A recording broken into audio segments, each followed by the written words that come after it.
언론, 여긴 국민 라디오.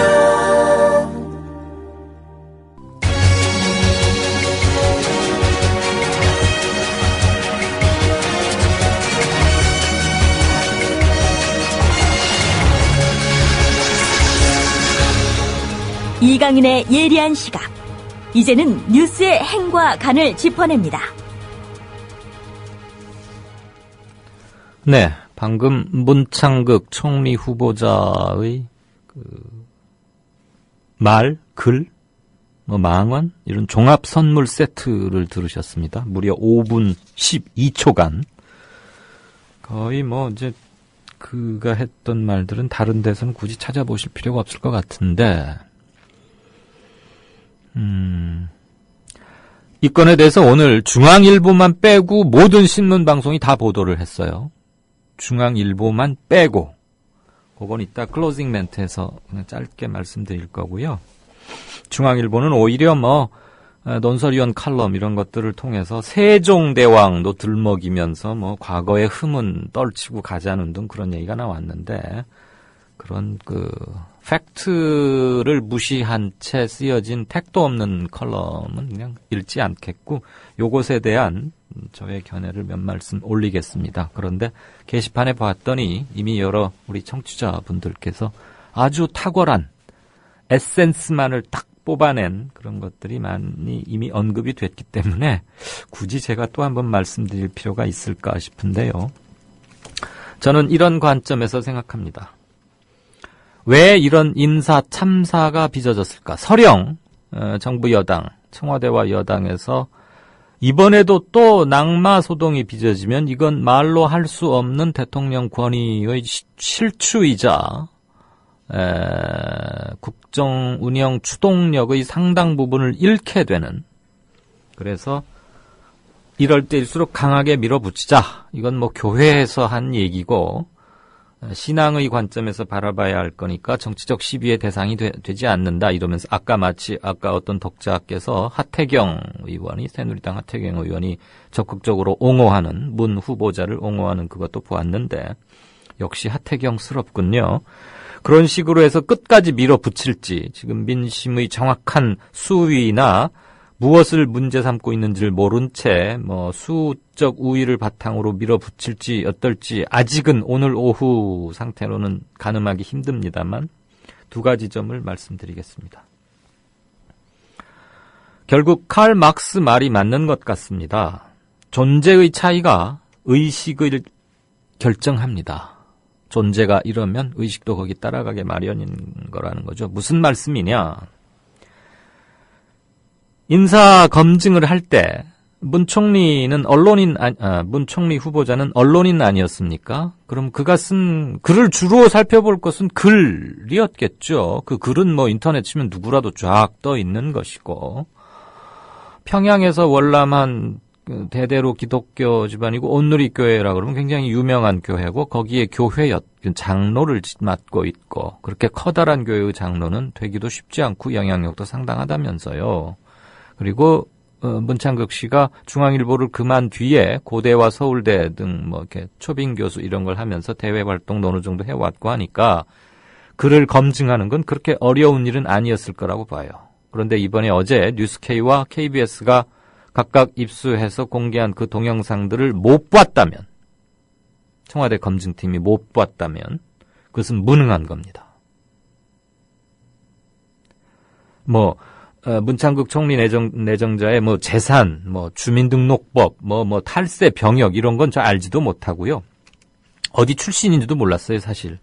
서울 사람인 줄 알았어요. 그런데 알고 보니까 청주인가 그렇다는데, 검증팀에서 이런 걸 모르고 있었다. 그런데 KBS나 뉴스K의 기자들은 이걸 입수해서 공개를 했다.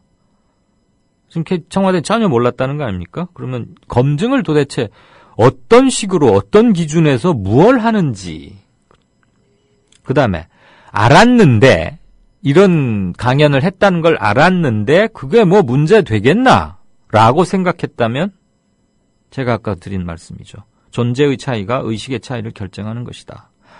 이런 발언을 했다는 것을 알고도 이거는 그렇게 큰 문제 아니야 라고 넘겼다면 이건 경악할 만한 일입니다.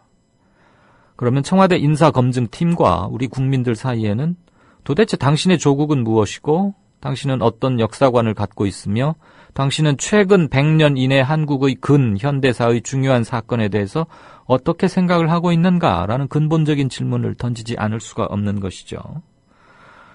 결국 지금 안대희 차라리 그분이 낫다 이런 소리까지 나오고 있는 마당인데 이 정부 출범 때로 가보십시다. 윤창중부터 시작해서 이루 지금 기억도 안 나요.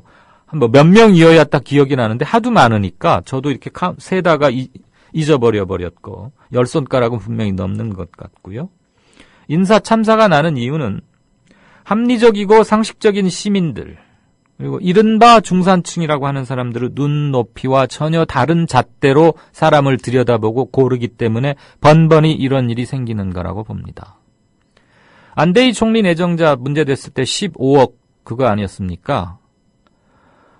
청와대 민정수석, 또 변호사죠. 김기춘 실장, 비서실장이자 인사위원장이에요. 그리고 본인이 법률가이고 상당한 재산가이기도 하고 그러하니 대법관을 지낸 안대희 총리 후보 골랐을 때 10개월, 11개월 이래서 27억쯤 벌었다고?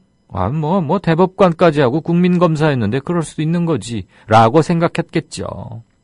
이번도 혹시라도 제가 지금 염려하는 바는 몰랐다면 검증팀이 무능한 거예요. 그거야 꾸지람하고 새로 촘촘히 일 잘하는 똘방똘방한 친구로 바꾸면 되겠지만 알고도 넘겼다면 그런 친미적인 친일적인 그런 발언을 한 것을 알고도 넘겼다면 이거는 대단한 철학적 차이인 것이다. 그리고 그것은 누가 어떻게 할 것인가? 그럼 대통령이 그걸 바꿀 것인가? 저는 그럴 가능성이 대단히 희박하다고 보는 거죠. 지금 공적 시스템의 절차는 청와대 인사위원장이 김기춘 비서실장 아닙니까? 비서실장이 인사위원장 겸임하고 있으니까. 그럼 반드시 알았겠죠. 안대희 건도 그랬고 이번 문창극 건도 결국 김기춘 실장 손을 통해서 마지막에 대통령께 보고가 되거나 그런 거 아니겠습니까? 또는 대통령이 실장을 불러다가 중앙일보에 있었던 문창극 주필 이 양반을 글을 좀 좋게 봤었는데 총리감으로 어떨지 한번 좀 알아보세요 라고 시켰는지는 모르겠어요. 대통령이 지명을 해서 하명을 한 건지 밑에서 인사풀 중에 이러이러한 사람 중에 올렸는데 대통령이 그중에서 문 아무개가 좋겠소 하고 찍었는지 그건 알 수가 없죠. 그건 누구도 알 수가 없고 청와대를 몇 년을 출입해도 알 수 없는 바지만 어쨌거나 하명을 받은 것이건 아니면 밑에서 풀을 만들어서 올리는 과정이건 김기춘 실장이 역할을 했을 것은 명백한 것 아닙니까? 그렇다면 김기춘 실장은 지금 이것만으로도 저는 책임을 져야 할 상황에 있다고 봅니다. 실은 안대희 총리 내정자가 자진 사퇴했을 때, 낙마했을 때 그도 함께 물러나는 게 옳았다고 봅니다. 지금 김기춘 실장 물고 들어가자는 얘기는 아닙니다. 청와대의 가장 핵심적인 인사 포스트를 선정하는 자리에서 이렇게 시스템이 고장나 있다, 형편없다는 점을 지적하고자 합니다. 두 번째 행간은 길게 드릴 말씀은 아닙니다만 함께 생각해봐야 한다. 그리고 어느 한쪽만 바뀌려 해서는 안 된다라는 점에서 골랐는데요. 한겨레에 난 교육감이 온다고 대청소? 이제 그런 시대 지났잖아 라는 제목의 기사 한 대목을 먼저 들으시겠습니다. 조희연 서울시 교육감 당선자가 일반고를 방문하는 일정을 잡았다가 학교 쪽에 지나친 의전 준비를 이유로 방문을 취소했다. 조 당선자는 방문 전 교육청을 통해 과도한 의전과 방문 준비로 학교 현장에 지장을 초래하지 않도록 하기 바란다는 내용의 협조사항을 학교와 언론에 전달했다. 교육청은 학교 정문에 도열하지 말고 안내인 한 분만 나오세요. 승용차의 문을 열어주지 마세요. 배웅도 멀리 나오지 말고 현장에서 해주세요. 라는 조 당선자의 당부를 학교 쪽에 전했다. 몸을 낮추는 탈권위 행보로 교육 현장의 오랜 권위주의 문화에 변화의 바람을 일으키고 싶다는 메시지다. 하지만 학교 쪽에선 교육감 방문을 준비한다며 교직원과 학생을 동원해 대청소를 하고 교육감 방문 환영 현수막 제작에 나선 것으로 알려졌다. 조 당선자 인수위 관계자는 한겨레와 통화에서 권위주의적인 과잉 의전을 바로잡을 필요가 있겠다고 생각해 학교 방문을 취소했다고 밝혔다. 네, 사실 여기까지 들으시면 뭐 굳이 저의 견해를 드린다거나 뭐 해설 이런 게 필요 없다고 봅니다. 단지 그 공무원들의 타성, DNA 또는 문신처럼 박혀 있는 타성, 어제까지 해온 그것, 권위와 피권위, 익숙해져 있는 잘 보이기, 이런 것들에 대해서 한 번만 더 말씀 올리고자 합니다. 조희연 당선자가 아주 구체적으로 학교에 부탁을 했죠.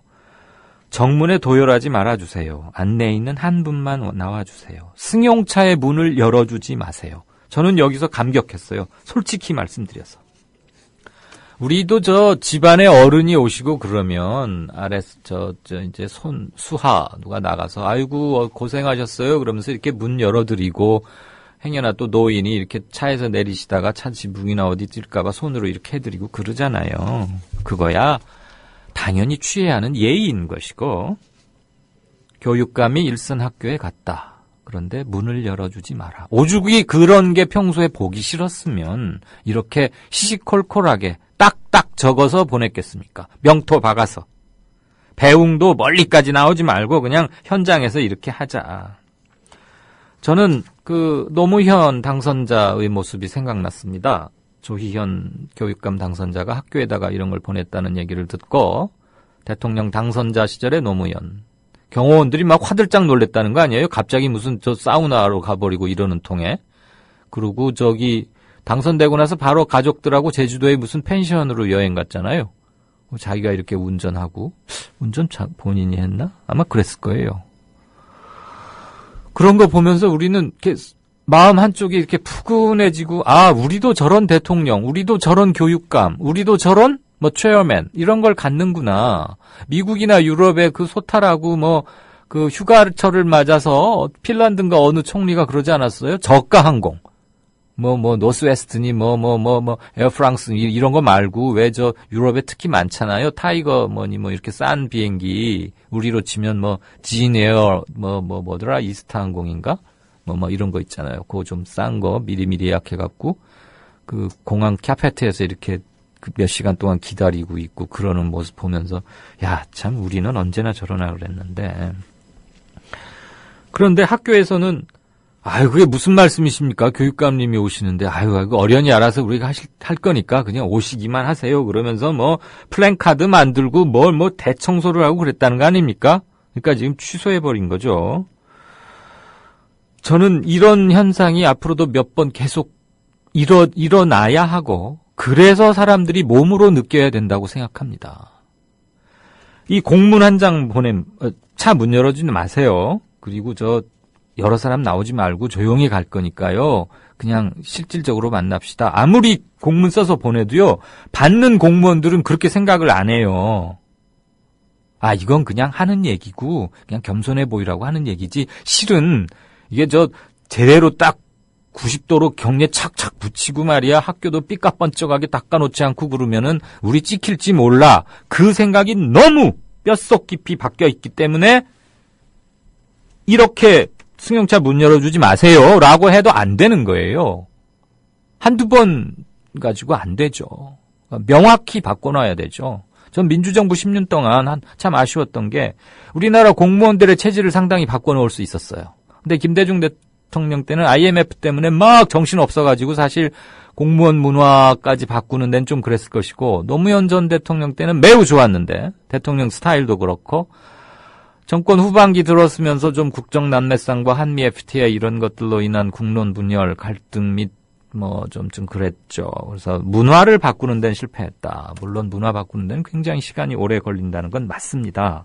맞는데 이제부터 이렇게 하나씩 시작해야 한다. 그리고 그게 한 사람이 그렇게 시도를 했다가 사람이 바뀌면 다시 옛날로 돌아가 버리는 그걸 보고 반동이라고 하지 않습니까? 역사에 있어서의 반동. 아주 반동하려는 힘이 진보, 변화하려는 힘보다 훨씬 강하죠. 돌아가려는 힘이. 그래서 반동분자, 처분 어쩌고 무슨 북한 영화 같은데 그런 뜻이 아니고 반동이란 게 역사학에서 나오는 용어 아니겠습니까? 프랑스 혁명에도 보면 테르미도르의 반동 이런 말 나오듯이. 우리는 이런 반동을 늘 경계해야 한다. 그것은 지도자가 몸으로 보이고 그렇게 하라고 부탁하는 것밖에 없죠. 이것도 지시를 하면 안 되죠. 본을 보이고 따라오게 하는. 그래서 이렇게 바꿨을 때 어떤 점이 좋은지를 실질적으로 느끼면, 실이익이 뭐라는 걸 느끼면, 인간 그 조직행동론에 보면 그런 말 하지 않습니까? 인간은 이익을 좇아서 행동하게 돼 있다. 허례허식을 없애고 탈권위를 하니까 어떤 이익이 생기더라. 그 이익이 좋더라. 그 이익을 몇 번 경험하면 우리는 몸에 젖었던 권위로부터 빠져나올 수 있지 않을까. 저는 그래서 이 점이 의미가 있다고 생각했고, 제발 요번에 이 학교가 다음번 방문 때는 꼭 이런 높은 사람 방문이 아니더라도 허례허식 없앴으면. 그리고 실제 잘 보여야 할 건 교육감이 아니라 학부형들 아니겠습니까? 학부형 무슨 일이 있어서 학교 오픈, 스쿨 오픈데이 그런 거 있나요? 학부모들 오시는 날 학교 잘 보이고 깨끗하고 해야지. 네. 뉴스 행간은 이 정도로 하겠고요. 오늘 보니까 문창극 발언에 대해서 아주 평소보다 훨씬 강도가 세고 그만큼 여러분들께서 어떻게 느끼시는지를 확실히 알겠습니다. 이를테면 이분은 오랜만에 한번 글을 올려주셨네요. 안 바쁜 벌꿀님께서 금지 교회, 아마 이런 데 가지 마라 이 교회 리스트 같아요. 성추행 3.1교회, 이명박 소망교회, 조용기 순복음교회, 김삼환 명성교회, 문창극 온누리교회까지는 저도 알겠고요. 이게 뭐지? 읽기가 좀 그렇네. 빤스 목사 사랑제일교회. 여긴 어딘지 모르겠지만 아무튼 문제가 됐었던 곳인가 보네요. 문창극 총리 후보자가 사과할 필요조차 없다. 그리고 과거 나의 그 교회에서의 발언을 오해를 빚고 있는데 그건 유감이다. 이랬는데 참 이것도 좀 그래요.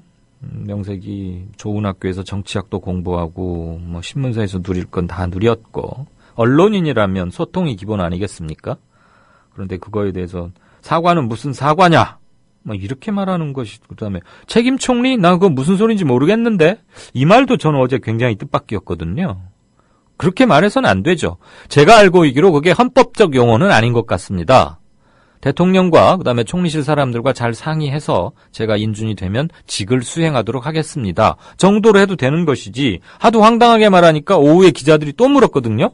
그거 발언 실수 아니에요? 그랬더니 실수 아니라고 또 그랬어요. 전 그거 보고 어제부터 이상하다 싶었는데 9시 뉴스에 드디어 뻥 하나 터지고 말이죠. 국민 라디오 지지하는 4가지 방법 아시나요? 다운로드하기, 별점 주기, 댓글 달기, 구독하기. 국민 라디오를 보다 많은 이들에게 전할 수 있는 가장 손쉬운 방법. 다운로드하기, 별점 주기, 댓글 달기, 구독하기. 잊지 마세요. 다운로드하기, 별점 주기, 댓글 달기, 구독하기.